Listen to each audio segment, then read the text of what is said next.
Welcome to Man Does Tech, where I solve the problems you didn't even know you had. In this video, I will explain how to make Lego bricks from cement.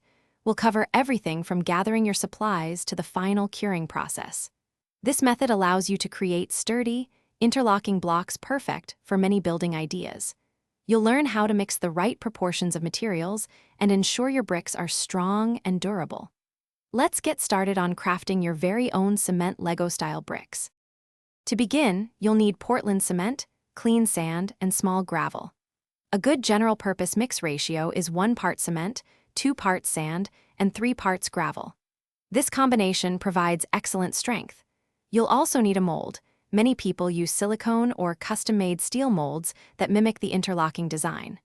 Remember to generously apply a concrete release agent to all inner surfaces of your mold. This crucial step ensures your finished bricks come out easily without sticking. Now for the mixing.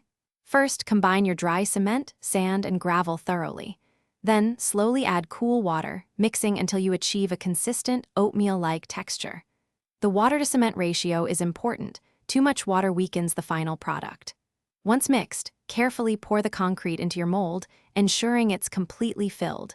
Gently tap or vibrate the mold for several minutes to bring any trapped air bubbles to the surface, which creates a denser, stronger brick. Curing is the most critical step for strong bricks. Keep your newly cast bricks moist for a minimum of 7 days by misting them with water daily or covering them with wet burlap. While they gain initial strength in about 3 to 7 days, concrete typically reaches 90 to 100% of its full strength after 28 days. Once sufficiently hardened, carefully remove them from their molds.